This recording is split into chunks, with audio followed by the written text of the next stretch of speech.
आज नलगाडको 30-40,000 जनसङ्ख्या भएको ठाउँबाट एउटा मान्छे पाइलट बनेको छैन। नलगाडको यत्रो भूमिबाट आज 5 जना मान्छे डाक्टर उत्पादन गर्न सकेका छैनौँ।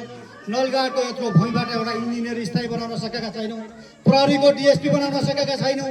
निजामुद्दिन सियामा अधिकृत भन्दा माथिल्लो मान्छे, उपसचिव स्तरभन्दा माथिल्लो मान्छे बनाउन सकेका छैनौँ। हाम्रा मान्छे जहिले पनि माग्नेको दर्जामा हिजो बिहान रह्यौँ, आज पनि त्यही दर्जामा छौँ। त्यसैले अभिभावकहरू म तपाईँतिर अनुरोध गर्न चाहन्छु, आज नेपालमा 5,000 जना मान्छे सडकमा ट्राफिकका कारणले गर्दा कम्तीमा 5,000 जना मान्छे मर्दो रहेछन्। सडकमा मरेका भन्दा धेरै माथि 6,000 जना मान्छे प्रत्येक वर्ष रक्सी खाएर मर्दा रहेछन्। ती रक्सी खाएर मर्ने मान्छे जन्माउने हामीले होइन, ती मान्छे हामीले बनाउने होइन।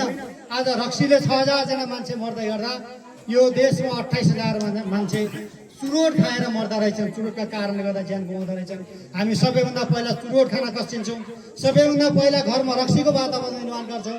हामीले काफी र कलमको वातावरण निर्माण गर्न सकेनौँ। यही स्थिति, यही स्थितिलाई हामीले निरन्तरता दिने हो भने यस्ता पक्की भवनहरू बन्लान्।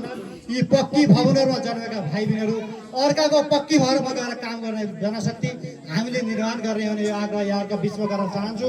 हामीले सोच्नु पर्ने, सम्झाउनु पर्ने, प्रण गर्नुपर्ने र सङ्कल्प गर्नुपर्ने बेला छ। आजको दिनलाई यही स्थितिमा राखेर हाम्रो गाउँलाई माथि लिन सक्दैनौँ, हाम्रो जनशक्तिलाई माथि लिन सक्दैनौँ। यो जनशक्ति सुधार नहुँदासम्म चिल्ला बाटा, चिल्ला घर, चिल्ला गाडी जति गुडाए पनि मान्छेले रोग र शोकभन्दा माथि आउन सक्दैनन्। त्यो अनुरोध यहाँहरूका बिचमा गर्दै